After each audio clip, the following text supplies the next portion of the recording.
Welcome to the Jboy Show, hosted by Jake Crain, the fastest growing sports show in the nation. I'm Coach Hugh Freeze. This is Super Bowl champion Brandon Graham. Hey, this is DJ Shockley, and you're watching. And thanks for watching the Jboy Show. Hello, everyone, and thanks for hopping in on another edition of the Jboy Show, your number one source when it comes to talking SEC football, basketball, baseball, recruiting, whatever. If it's going down the Southeastern Conference or really in the landscape nationally, we're going to hit it and try and help you guys win the water cooler, take you behind the mask, have another excellent guest today, just racking them and stacking them. Going to get a great perspective, not only from Texas A&M, but from the SEC as well. That's one of the things this guy's really talented at as long as covering his team. He can cover the whole league as well. But before we do, I do got to give a shout out to our partners at betonline.ag. Head over there today. The online casino, it's always open. Whether you're betting Major League Baseball, NASCAR, golf, if there's a Quidditch match between Gryffindor and Hufflepuff, they're going to have the line on there so you can bet it. So play it early. They're going to play the sharps, whether it's parlays, you go straight up, pleasers, teasers, doesn't matter. Head over to betonline.ag today and tell them that Jboy sent you. But going to dive into Aggie land a little bit, like I said, and also going to cruise around the rest of the Southeastern Conference. So what a better guy, the guy, when it comes down to Texas A&M from TexAgs.com. That's the spot to be if you want to know anything going on about Texas A&M athletics and a lot of stuff in the SEC as well. Mr. Billy Liucci. Billy, it's an honor to have you, man. Oh, perfect. I've had a lot of Aggies, Josh, tell me I need to come on, and it's been a long time coming. It's not Reveille in the background, by the way. That is. He's telling you to come terrific. on. He's happy you're on the Jboy Show, man. He's adding to that list of people that wanted to get you on here. No, seriously though, a lot of Aggies have been, talking about you. They're listening. You're doing great things, I think, for the SEC right now, and it's been entertaining to get caught up and listen, particularly the Mike Leach segment. I will not be topping Mike Leach. I'll go out and let me put that out there right now. I look forward to trying to get him on about once a year on TexAgs radio in and of itself. We were doing that when he was at like Washington State. But it's good to have him back in the SEC, and it was pretty funny listening to y'all the other day. Well, man, Billy, I appreciate the kind words, and it's been something kind of started from the bottom and keep working our way up and grinding it out, and just going to try and work our way to the top, trying to get like you, man. If we can get like TexAgs, we're going to be in good shape, man. It's always popping over there. And one thing, because I dip over there every now and then and check out what's going on. And before we get to the football, I do got to ask you. It's weird for me seeing Texas A&M baseball kind of where they're at right now. And had a big fan of the show want me to ask you, we know the contract's coming up on the current coach there. There's been some rumors that they may look inside the conference to replace him. You look at a few, successful stops right now, Tennessee. There's a few other places. What are you kind of hearing on the baseball situation? Do you expect a move to be made? I hate doing it because me too. But it is. Know, but you've been in coaching, so you know how it goes. But there's a reality to it as well. And look, I had to go through Kevin Sumlin, kind of like what you and I were talking about beforehand. I mean, you're in coaching, you know these guys, and Kevin Sumlin was a dear friend of mine for years before he ever became a head coach at A&M, assistant at A&M, assistant at OU, head coach at U of H. Then he's here, and I'm having to cover his firing, which you could kind of see coming. It happened in that UCLA game in the first game, and it was essentially done. So you had to go through a whole season. And I always say, if our friendship made it through that, then anything can. And so I've learned kind of like, but there's a reality to it, right, Josh? Yeah. And that is, he's on the last year of his contract. There's 3 weeks left in the season. This is by far to date, we always know anything, but by far to date, this is the worst season that Rob Childress has had in over 15 years at A&M. So yeah, I think it's coming to a conclusion. You mentioned the SEC. I think if there's anybody in the conference that you'd see the Aggies look at, it would be, Botello at Tennessee. Yeah. I mean, what he's doing there, it's certainly eye-catching. It's not a traditional baseball school. He's got Texas ties. That one, and I think I don't think there's any doubt, and it's no secret that over the last couple of years, Texas A&M has Schlossnagle at TCU has been a name that's come up in circles throughout. Mhm. So, again, 5 World Series berths at TCU right up the road. Mhm. Texas A&M's job is I think baseball, it might be the best job of any sport at A&M. If you said, just because of the baseball talent pool in Houston, Central Texas, Austin, Mhm. you don't even have to go up to Dallas to get in this radius, but I'm talking about within an hour and a half radius. And not only that, but this area, Bryan College Station, just spits guys all over the country, from Florida to Rice to Texas, all over the Big 12, the SEC, LSU. So I think the baseball job, the stadium, the fan support when it's going good, and even when it's not, I think it's the best job on campus. And that's saying a lot when you think about football. I think it's the best job on campus. And I think it's absolutely a top 5 job in the country and a national championship job. And to be honest with you, to go to like 3 World Series in the last 40 years, no way. I mean, Yeah. and it should be a program that contends for Omaha every year, like about 5 or 6 teams in the SEC Yeah. currently do. Well, I put kind of Texas A&M baseball with all the resources. You talk about the talent. I mean, the travel team circuit just in that area is ridiculous with the amount of talent that comes out of there. I almost compare it to Georgia basketball. I do not understand why Georgia is not dominant in college basketball. I mean, you look at Bruce Pearl, all he does is walk to Atlanta and say, I'll take him. There's about 2 or 3 other coaches that do it. And then the Georgia with, Tom Crain right now, the story for another day. But no, and I'm like you, Billy. I mean, I don't like sitting here, calling for guys to, get fired and stuff like that, because I understand what goes into it. And last year, I was probably one of the most critical people of Gus Malzahn, not because I didn't like the guy, but at the end of the day, there's a reality. And these guys aren't doing it for free. We got to remember that. It's not like they're hurting. They're not, driving a tricycle home from work every night. They're probably driving something that they just took off the lot to see how it works. But Billy, I wanted to get that one out of the way early, because obviously, with spring ending, and I want to get kind of in the thick of things. Obviously, Haynes King, Zach Calzada, we can talk about that battle as well. It's very interesting. There's a few schools that have big battles, but I want your overall, just now that you're done with spring, as much as we can get out of spring. I think we both know what that means, even with the quarterback battle. What were a few storylines that kind of stood out to you, 2 or 3, now that spring's wrapped up? Well, on the negative side, it was so many guys were out. Yeah. So many guys, and the good news is very few. I don't even think there was a significant injury suffered by a guy that was going to factor prominently in the rotation. So that's a successful spring in and of itself. But there were so many guys that weren't out there that are going to be there in August, particularly on offense. 10 off. They had 3 or 4 O linemen injured, only 1 starter midway through spring, and he had a really nice first half in Luke Matthews, the legacy center that they really need to be good this year. But at one point they were down like 4 O linemen for the final week, 10 days of spring.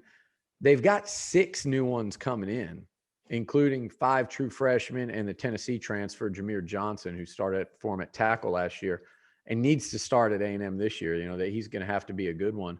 But 10 O linemen that they'll have in camp. Devon Achane, the MVP of the Orange Bowl, he's off burning up the track right now, trying to, help A&M win a national title and bring another one for Pat Henry over there. But Achane was out. Damon Demas had a really nice, in fact, Jimbo said it last night, a really nice fall first half of spring ball. Got banged up. Jimbo mentioned it. He had a concussion, nothing significant, but he was out for the spring game. You were without him. There were just a lot of guys. Jalen Weidemeyer cut his finger in the offseason, probably a first-team All-SEC tight end going into the year. So it was tough to get a real look at what this offense is going to actually look like. So that was a tough part of it. But on the positive side, I think the defense is going to be, we saw enough again. I think DeMarvin Leal, I think Michael Clemens, Aaron Hansford, Jalen Jones at corner, Damani Richardson at safety. I believe those guys are all all SEC candidates.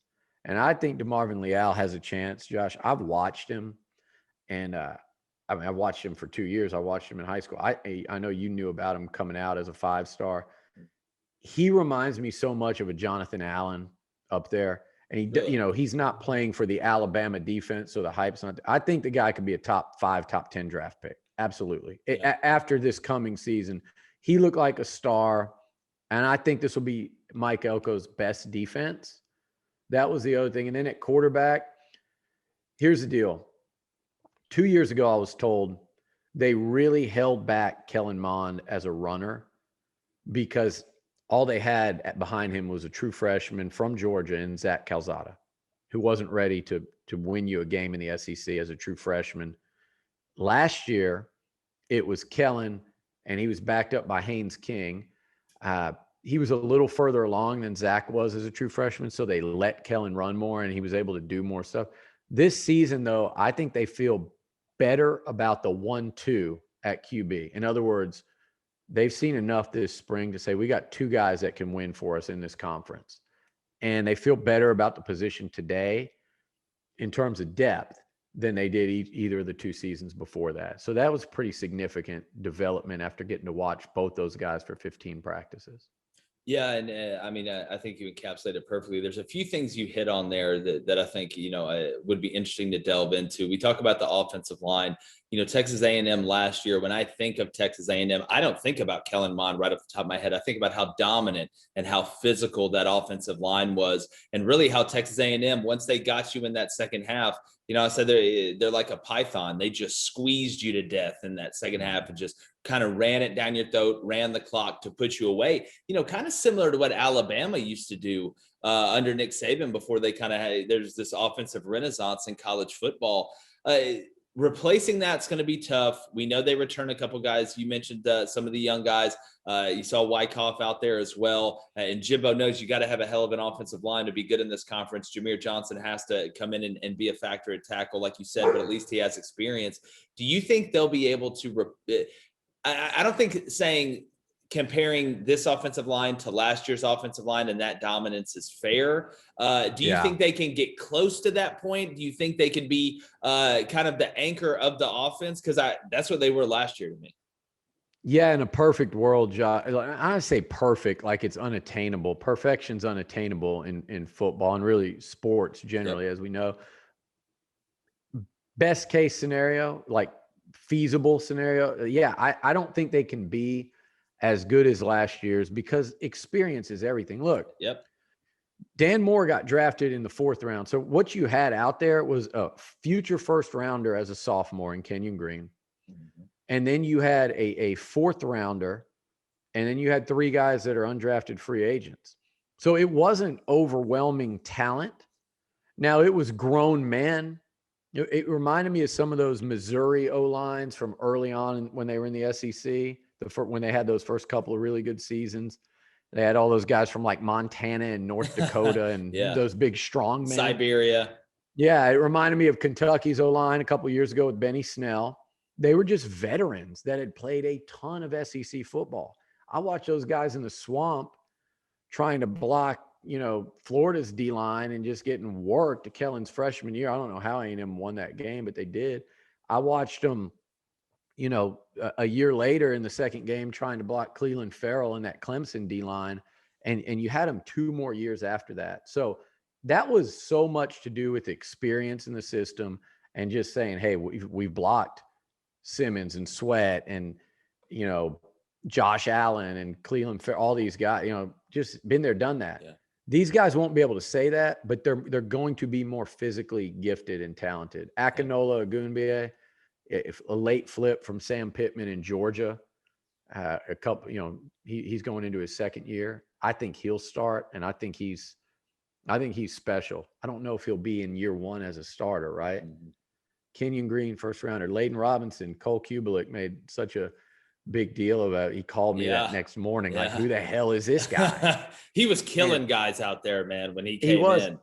And he does that in practice when he's not tired. Yeah. So right now he's about 330. He needs to get down to, in that 310, 315 range. This offseason is very important for him because he could be dominant. And then we mentioned Jameer and Luke Matthews. Luke Matthews is a supremely talented center, but he looks like when he goes out there, it's just brace upon brace upon brace. Yeah. And that's the question is, can he stay healthy? If he does, the O-line, I expect it to be solid, Josh. And if it can be good, not great, it doesn't have to be one of the 2 best in the SEC or 3 best like it was last year. If they can be good, as you know, Jimbo will scheme around it. If you're giving him weapons like Spiller, Weidemeyer, A-Chain, Anais Smith, he'll figure out how to scheme. And a quarterback, by the way, that if it's Haynes King, is a legitimate sub 4.5 guy. I mean, he's 4.43 type of guy.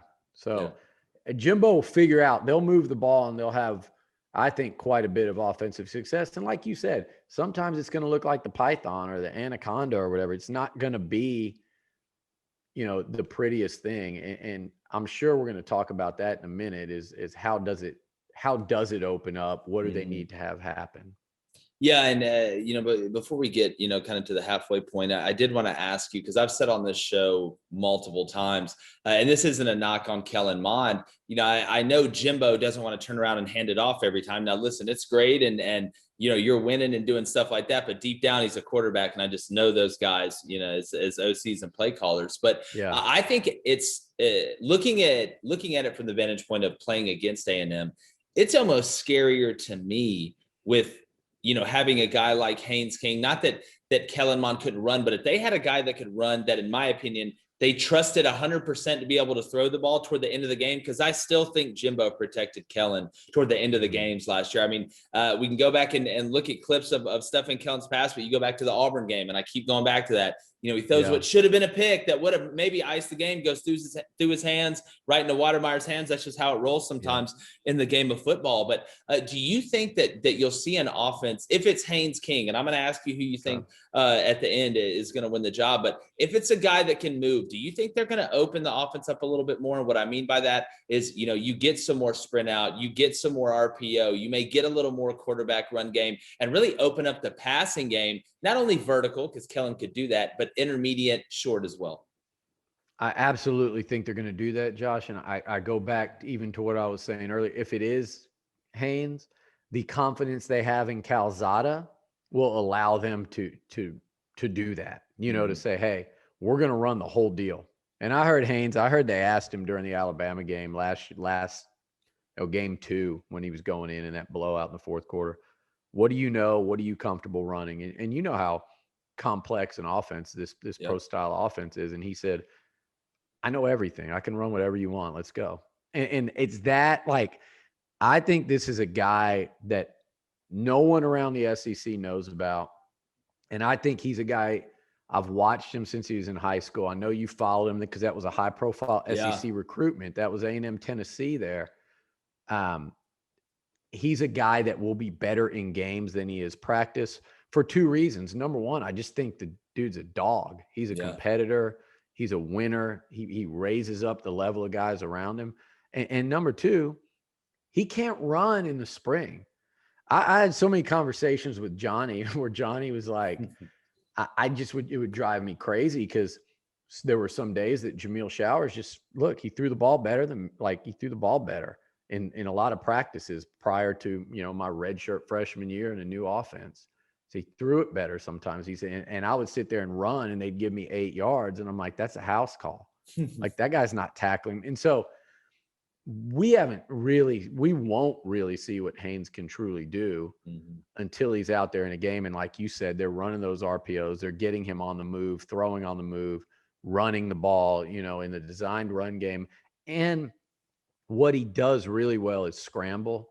And what you're going to see is SEC defenders really misjudge angles on this guy. And that he's so much faster than people expect. And it's going to be interesting to see where the offense goes. I think the other thing he will do, and maybe he's going to throw more picks than the 3 Kellen threw last year, and so will Zach. Whoever it is, they need Caleb Chapman back and healthy. Yeah. And if Damon Demas, who is special, he's special. I've talked to guys that were at that Georgia camp that said of all the just raw athletes that come through that Georgia camp, and they get so many there because those kids, it's so easy to fly into Atlanta from all over the country. Georgia's camps are as talent laden as anybody's, including Bama's. They said that summer he was as talented as any player that went through there. Now he was raw and unpolished. Kirby was talking smack to him because he wouldn't run a 40. Some guy ran like a 4.38. He, without warming up, goes out there and runs a 4.36 at like almost, over 6'2", not warm, just because they said he couldn't. Yeah. If they can get those two guys going deep, what Haynes it was willing to do, I believe, is really kind of cut it loose and push it down the field. And I think that would be something a little bit different. Yeah. And too, with his ability to extend the play, you throw some great athletes. I mean, you look at, Tua and go look back at some of these Bama teams when they had quarterbacks that can run. A lot of it was extending the play. And one of these, freak shows they have at wide receiver, getting open to scoring a touchdown. I mean, even Mac Jones extending the play within the pocket, which is what makes him so deadly downfield. It just opens up the opportunity for such big plays because you work scramble drill as a defensive guy in practice all the time, but it's so hard to do during the game. But speaking about scrambling, if you're scrambling to find the pair of sunglasses that you like, or the ones you buy keep breaking, or the lens isn't what you wanted, you need to go to Kaenon.com. That's Kaenon.com. Use the promo code KanonCast15. You get 15% off your first pair. Listen, they're crafted by Italians. It's an optimized lens. They don't break. And again, if you lose them, they have unbelievable deals, warranties. The prices aren't crazy at all. So if you're somebody that wears sunglasses and you want a pair you can trust, and you're sick of having to buy a pair every 3 months, or you have some that break, or they're not what you wanted, you need to go to Kaenon.com and use that promo code. We're here with Billy Liucci from Texags, talking some Texas A&M football. Really excited to get him on here in the second half of this interview, Billy. And it's the biggest question, I think, on campus right now. And whenever you have a quarterback battle going on, that's what it is. And it's good to have depth. Like you said, they probably feel better about the depth in the room. You don't know what you have at the one yet. But when you compare Zach and Haynes, number one, who do you think right now, if they were to play a game this weekend, I'm putting you on the spot, I know, if they were to play a game this weekend, who do you think rolls out there at quarterback? And do you think we're going to see both guys play a decent amount this year? I don't think you'll see both guys play a decent amount unless it's not going well. Mm-hmm. I don't think Jimbo's going to go into it planning to play both very much. Now it is a little bit different schedule than what we saw last year, right? Now you start out with Kent State, and then you've got a road trip to Colorado, and then you've got another, non-conference kind of bye game. So you maybe in those first few weeks you'll see a couple guys playing, but I think Jimbo will go with one. He'll settle with one, and one guy's going to be the backup, and you try to get him in when you can early in the season. I don't think you'll see a lot of two QBs unless neither one of them's playing well. So that would be a problem, obviously. But if you made me say today, I still think, because of a lot of the stuff we talked about, I still think it would be Haynes. Yeah. Because of that X factor of extending the play, what you can do with him, his ability to put pressure and leverage a defense as a runner. And then, like I said, it just feels like there's an it thing to him. And his knowledge of the offense he's got a pretty brilliant football mind. Now, with that said, I answer that question a lot less confidently than I would have before spring ball, because Zach, really, yeah, he's a different guy, man. He is a different guy than he was at this time a year ago. He's more focused, dialed. For some guys, it just comes a little slower than others, even just the adjustment of everything. And he's put it all together. He's a better athlete than people think. He's a sub 4.7 guy. People think he's just like a Nick Starkel, sit back in the pocket statue and sling it down the field like a statue. He's not. And he's got some guile, himself, but he can really throw it. And then with Haynes, all I've done is sit here and talk about how he can run, how dynamic he is. But Haynes, if you go back and watch that spring game, he can make some damn throws now. Yeah. Like it's not like one's a runner, one's a thrower. And I think the gap closed this spring, in my opinion, not because Haynes wasn't really good, but because Zach to me, he's gotten a lot better over the last 6 to 9 months. Yeah, and competition at that position is so important. I mean, even with a guy that is going to be the starter at other places, I think that's something that kind of hindered Bo Nix earlier in his career, along with the other myriad of things of knowing you're going to be the guy. And Billy, we talked a lot of offensive line. We know skill position wise, really kind of what Texas A&M's returning at running back. But to me, that this shift that Texas A&M has made. And really the balance of power and moving their way up toward the SEC upper tier and really getting a ton of momentum. Because now, not that there hasn't been a standard at Texas A&M, but when I think about Texas A&M, I think it's one of the biggest sleeping giants out there in college football. When you look at the resources, the ability to win, you obviously Jimbo with the ability to recruit, sign the class. But what's made the jump, in my opinion, has been the defense. And I know Mike Elko gets a ton of credit. I don't think he gets enough credit, to be honest with you, with what he's done, because I don't think Texas A&M has really ever had a problem scoring. I mean, you go back to Manziel and Mike Evans and those dynamic offenses and, under Sumlin and throwing the ball around and doing all this, but they couldn't stop anybody. And especially in that front seven. When I watch A&M play now in that front seven, not only are they well coached, they're good enough to compete with the elite level teams in that front seven. Who are some guys that I've talked about Edger and Cooper on here, but just who are some guys, and you mentioned earlier, in the back end and a few other places, the Jason Allen clone as well, but who are some other guys on this defense? And can you just talk about the culture of this defense? Because, I'm watching it, and to me, that's been the anchor that's really kind of started to hold it down for A&M in a positive way. I think you nailed it with everything you just said. And this is why you got what you got going over here with this podcast, by the way, because you can talk like this about, and I'm being serious now because I know how hard it is. Yeah, and just doing A&M, and you're talking about A&M. I feel like I'm talking to one of my Aggie buddies right now that lives and breathes this.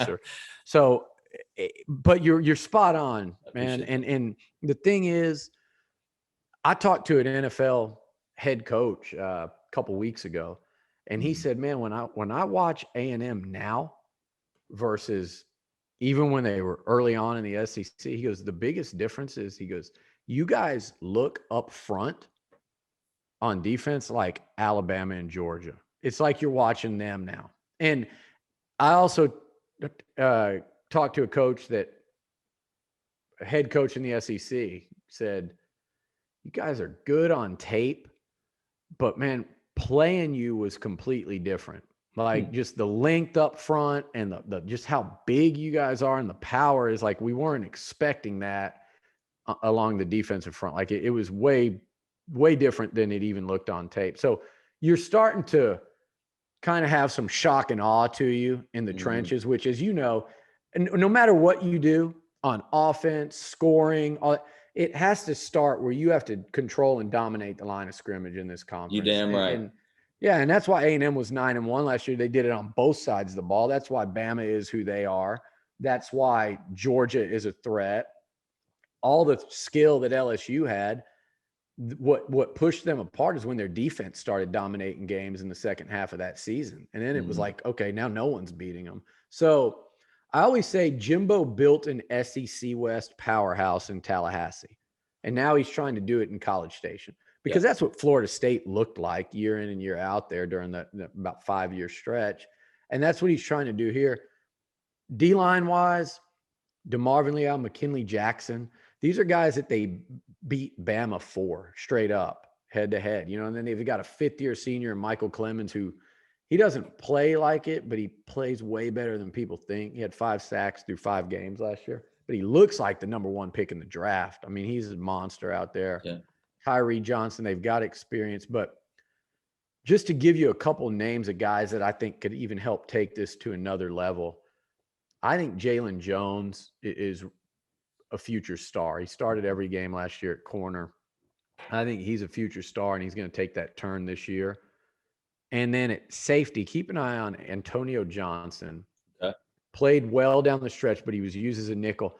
I don't know if he starts at nickel exclusively, which is what Elko lives in defensively, or if he ends up pushing like a Leon O'Neal as a back-end safety. Whatever it is, he's going to be one of your 11, and I think he's going to make that defense a lot better. And you mentioned Edger and Cooper. He's certainly a name I've been really excited about since last year when I started hearing buzz on him during the offseason. So The defense, to me, they lose Buddy Johnson, they lose Bobby Brown. That's it.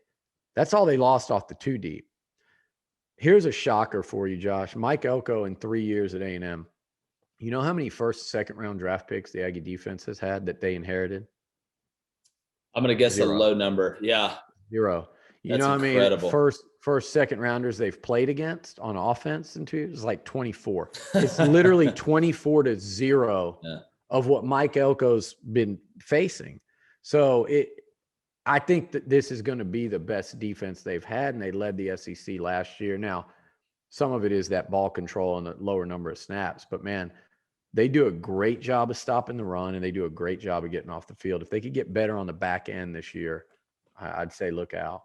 Yeah, and man, you're exactly right. I mean, Jimbo understands what wins. He has the blueprint. You win up front. You build the skill players around him. I always say, look, you can go to the Sun Belt and find 3 or 4 skill players you can throw in the SEC and be really good players. You'd be very hard pressed to go find 3 offensive linemen or 3 tackles in the Sun Belt that can come in the SEC and play right away, or a defensive end that can play against the run and the pass. But Billy, as we're winding down here, man, this has been fantastic stuff. I do got to ask you, looking around the rest of the SEC, we see some of the new hires. I've asked every guy I've had on here this new question about the new coaches. Shane Beamer at South Carolina, Ryan Harsin at Auburn, Josh Heupel at Tennessee. If you had to buy one of those in the next 3 to 5 years, who you buying? What about Clark Lee at Vandy? Oh, excuse me. But wait, Clark Lee at Vandy, my fault. Yeah, I mean, I think Clark Lee is I think he's a hell of a coach. I just, what James Franklin, and I hope everybody realizes what James Franklin did at Vanderbilt to win that amount of games. It's unbelievably hard. That's the thing. It's almost like the Kansas job. If you can take it and you can have one good year, you'll get a huge job, but it's really tough to have one good year. By the way, I will stand on this one. Texas, the biggest mistake they made was chasing around Nick Saban when they should have hired James Franklin from Vandy. Mm-hmm. And I think that whole thing looks completely different if you put that guy and his personality and his recruiting and everything down behind there that in Austin, monster. I think that would have been the one. And so they can get as excited as they want about Sark. I think they could have been 6 years into the James Franklin era right now and rolling. So that was, as someone that's sitting here as an Aggie, I was like, good for you. Let him go to Penn State. But to answer your question, it feels weird to say this right now because of where they're at right now today. But I want to say Josh Heupel. Really? I really? You think that offense can sustain in the SEC? You think you can stop anybody on the inverse running that offense? Do I think they can win a championship? No. So maybe and that's the expectation. I think at Tennessee, maybe more so than South hell Carolina. yeah. You and I both know that. They could never win a game for the past 15 years and think they're going to win the national championship in the 16th. Right, exactly.